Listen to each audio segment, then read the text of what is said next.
Good afternoon, children. Today we are going to study about the applications of the plant tissue culture.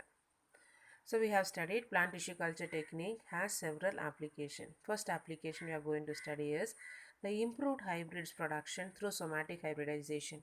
So as we have studied here in the protoplasm fusion we have studied the protoplasm of different varieties or two different species can also be fused together. Okay, so first the cytoplasm fuse we get a hybrid, then after the hybrid formation the nucleus fuses. Okay, so here we are getting a somatic hybrids, we are getting this technique is called as a somatic hybridization. So here the somatic hybrids what we are getting that can be raised in the plant tissue culture. So desired characters is here fused here, or the desired characters are obtained by the somatic hybridization, and that is cultured, so we'll get a desired quality plants here. Next, somatic embryoids can be encapsulated into synthetic seeds. These encapsulated seeds or synthetic seeds help in conservation of plant biodiversity. So here already we have studied that is from the callus. The formation of the embryos from the callus tissue directly, that is called as the somatic embryoids. So these embryos, when they are encapsulated, they are enclosed in the agarose gel, or it is enclosed in the calcium or sodium alginate. So we are developing a synthetic seeds. So these seeds, these synthetic seeds, they help in the conservation of the plant biodiversity. Okay, next, production of disease resistant plants through meristem and shoot tip culture. So as we know, meristem or the shoot tip, they are the cells of this region, they are free from any virus or any microbes. So the cells used from these regions for the culturing of a new plant, they are useful for production of a disease free plant. Next, production of stress resistant plants like herbicide tolerant, heat tolerant plants. Now here, by bringing about the genetic variation. So here we can insert inside the plant the desired gene or the herbicide resistant gene. So with by that that is a cell which is inserted, this being modified by the insertion of the desired gene, that can be cultured in the plant tissue culture. So production of a stress resistance plant like herbicide. So herbicide tolerance can be resisted, heat tolerance can be resisted. So that is what production of the stress resistant plants. Next application is micropropagation technique to obtain large number of plantlets of both crop and tree species useful in forestry within a short span of time and all through the year. So as we have studied, micropropagation means culturing a small cell in the culture medium. So that is the method of so from that single cell we can raise a new plant. So this method is called as the micropropagation. So micropropagation technique help us to obtain a large number of plantlets of both the crop plants as well as the forest plants, the trees. Okay, within a short period. Okay, and next, and it can be done all throughout the year. Otherwise, we depend for the growing of a particular crop. We depend on the season. Okay, so here we don't depend when we are raising the plants in the plant tissue culture. We are not depending on the climatic condition. It is all in the artificial condition, the controlled condition in the lab. So we do not depend on the climatic conditions. So any time in the year we can cultivate, we can grow the raise the plantlet. So a micropropagation technique is useful for raising both the crop plants as well as the tree in a short period as well as any time in the year. Next, production of the secondary metabolites from the cell culture utilized in pharmaceutical, cosmetic and food industries. As we have studied, different types of secondary metabolites are obtained from the plants. They can also be produced because these secondary metabolites, they are useful in the pharmaceuticals or cosmetics, so they can also be synthesized in a large quantity. So these are the applications of the plant tissue culture. Now here there are two types of variation seen in this type of culture. One is the somoclonal variation and the another one is the gametoclonal variation. So as we have studied, that is the cells of any part of the plant, that is the protoplasm is obtained from the cells and they are being fused. So here, if the cells obtained from the vegetative cells, they are involved in the fusion and bringing about the change, then it is called as the somoclonal variations. The somatic variations are found in plants regenerated in vitro, as we know, in the laboratory condition. That is, various variations found in the leaf, stem, root, tuber, or propagule. So any of the vegetative part, the cells from the vegetative part, they are being used, they have been fused together, and then we are raising the plant. That will show the variation, that is called as the somoclonal variation. Next is the gametoclonal variation. So here the gametic cells, when we are bringing about the fusion in this gametic cells, then it is called as the gametoclonal variation. So gametophytic variations found in the plants, they are regenerated in the vitro in gametic origin. So from the gamete cells we are raising in the laboratory condition, the new plantlets are raised. So here, and some variations as we are fusing the gametic cells, here there are also the variations are seen, then it is called as the gametoclonal variations. So the variations found in the gametes and the gametophytes. So these are the two types of variations we are studying here. Somoclonal variations are brought about and the gametoclonal variation. Next we are going to study about the micropropagation of the fruit plants. Now here, micropropagation of the plants at industrial level maintain high standards of homogeneity in the plants. So here, as we know, different varieties of fruit plants are there. These fruit plants, here the homogeneity, similar type of plants, they can be produced here, okay, on the industrial level. As you know, the same here we are bringing about the variation. So same type of plants can be produced, which will be used in the production in the large commercial scale. So some of the fruits which are micro propagated, they are bananas, pineapples, strawberry, and potatoes. So here micropropagation we are studying, a single cell we are raising a new plant, that is micropropagation. So here this modified cells, that is by the fusion of the protoplast, we are getting the somatic hybrids, that fruiting plants, they can be tested for their homogeneity, that is they are having the same characters. The new formed plantlets, they have all the same characters. So here this is done in some fruit plants like pineapple, banana, strawberry, and potato. Next we are going to study about the how the micropropagation is done in banana plants. So here banana plant is a plant which is easily affected from the virus or from the disease. So their protection and their uh, culture in the lab condition help us to raise same type of fruits, same type of growth in the plants. The number of the fruits, the size of the fruits, they all remain the same here. So micropropagation protocol for banana. So how the micropropagation of banana is done, that we are going to study here. In vitro micropropagation of banana, that is the Musa species. As you know, in the banana plant, in the nature you have seen, under the banana plant you can see a new plant arises from the under the soil itself.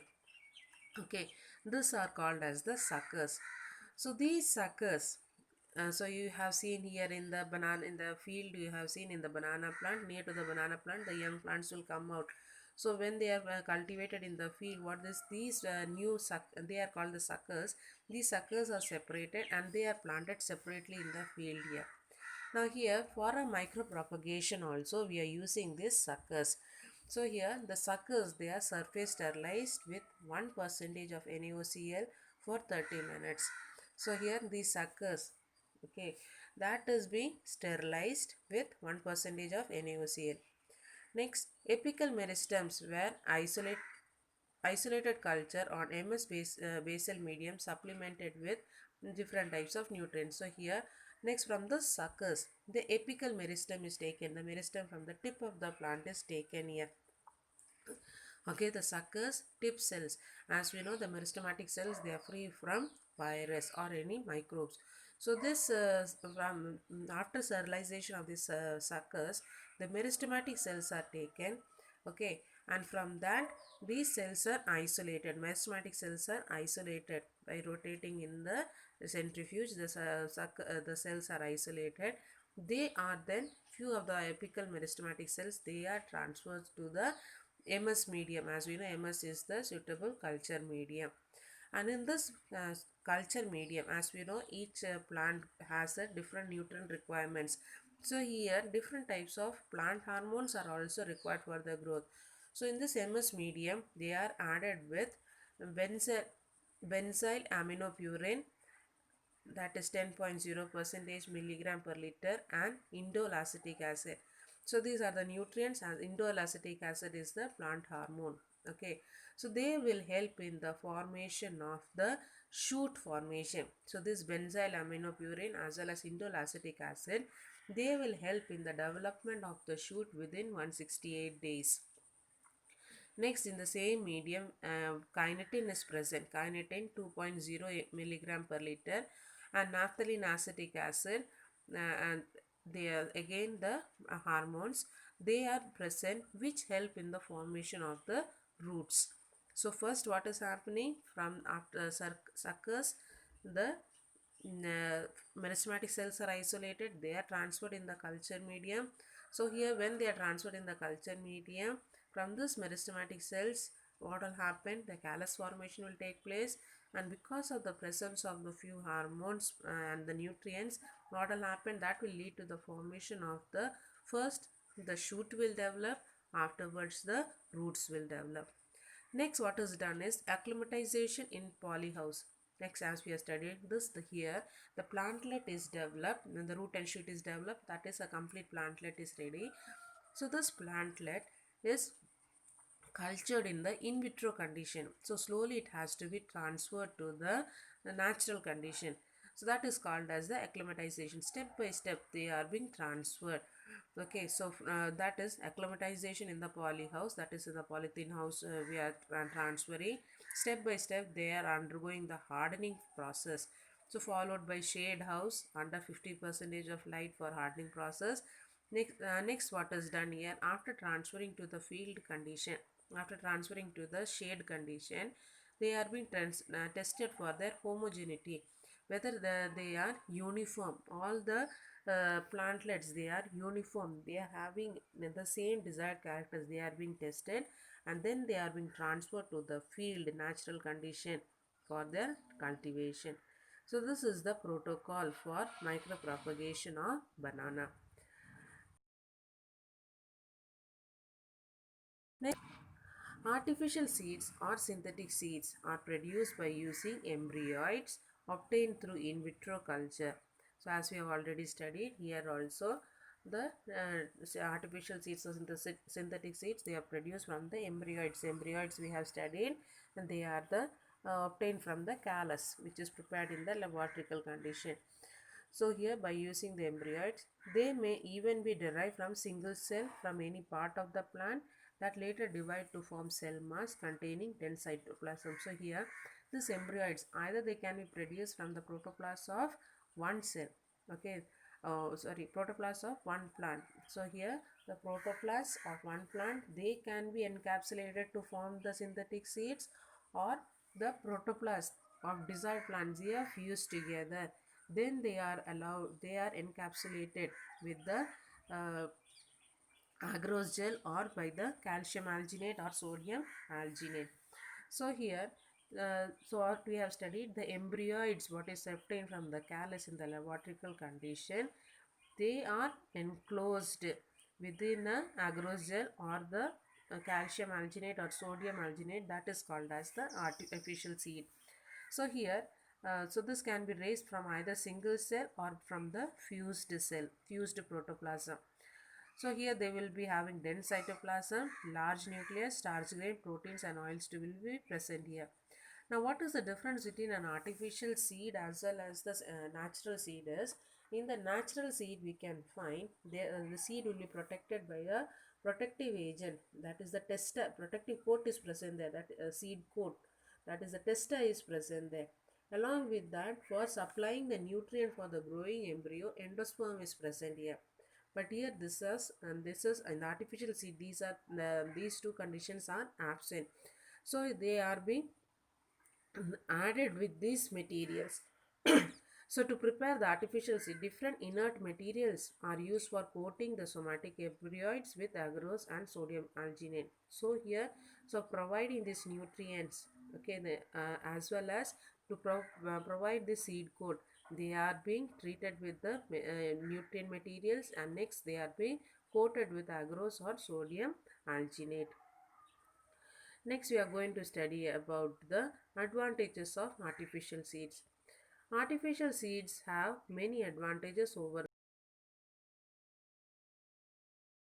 the true seed, can be produced at any time at low cost. So here the first advantage of the artificial seed is they can be produced in large quantity. In the laboratory condition, when you are preparing, the artificial seeds can be produced in large quantity, whereas in the natural condition a limited number of seeds can only be produced. Next, they provide an easy method to produce genetically engineered plants with desirable traits. As we have studied, genetically engineered plants means the plants which is having our desired qualities. So by protoplasm fusion, the desired characters are being brought together in a single cell.